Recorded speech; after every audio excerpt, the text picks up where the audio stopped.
Teens, jumpa lagi dalam acara Teens for Christ bersama saya Yonatan, kader dari GKI. Hari ini kita akan merenungkan kembali firman Tuhan melalui tulisan yang dibuat oleh Pendeta Helen Armanda dari GKI Pertolongan dengan judul Rela Hati, yang didasari dari Kisah Para Rasul 4 ayat yang ke-32 sampai dengan 37. Sebelum kita merenungkan firman Tuhan lebih jauh, mari kita bersatu di dalam doa. Kami mengucap syukur ya Tuhan, Kau pada hari ini memberikan kami kesempatan untuk kembali merenungkan firman-Mu. Biarlah apa yang kami baca, apa yang kami dengar hari ini dapat kami pahami, dan tentunya kami dapat melakukannya dalam kehidupan kami sehari-hari. Di dalam nama Tuhan Yesus kami berdoa dan mengucap syukur. Amin. Teens, pusat bacaan kita hari ini ada di ayat yang ke-34 dan ayat 35.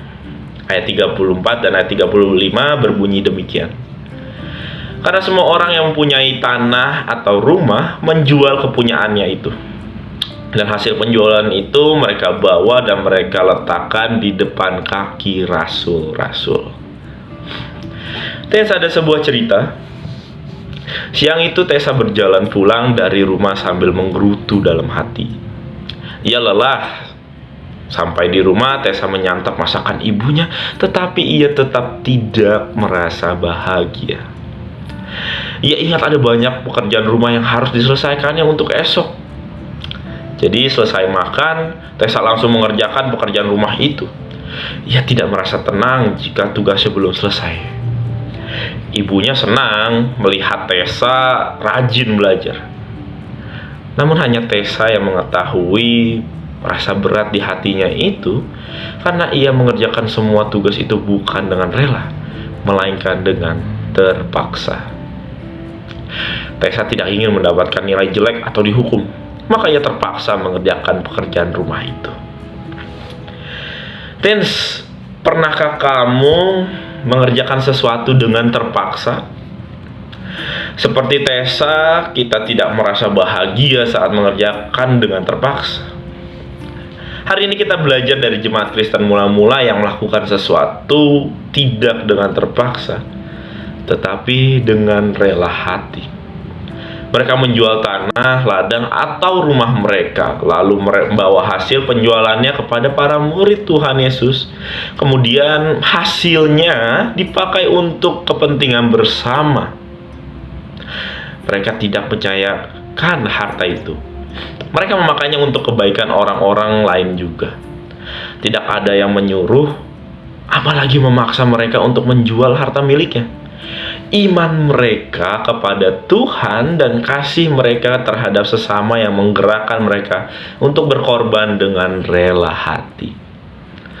Dalam kerelaan itu, mereka bersuka cita meskipun ada milik yang harus mereka lepaskan.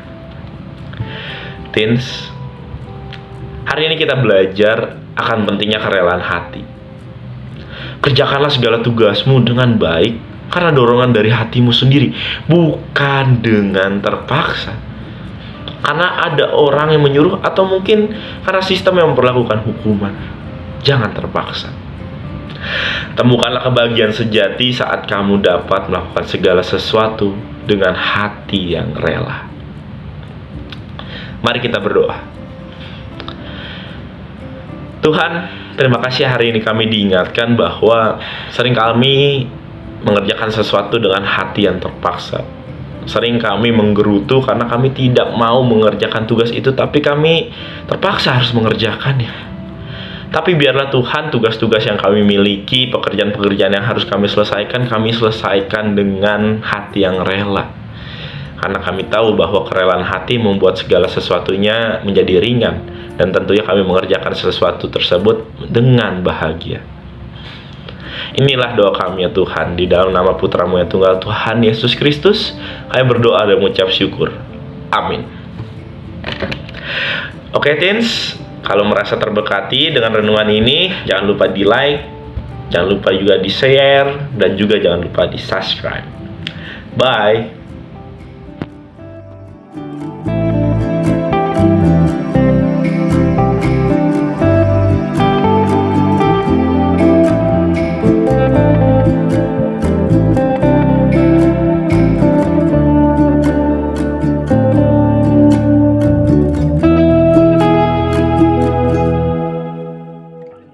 Sahabat, mari dukung pelayanan dan pekabaran Injil melalui YKB dengan membagikan link acara ini kepada sebanyak mungkin orang. Dukungan juga dapat saudara lakukan dengan mentransfer dukungan finansial ke rekening BCA ke nomor 450 305 2990 450 305 2990 atas nama Yayasan Komunikasi Bersama.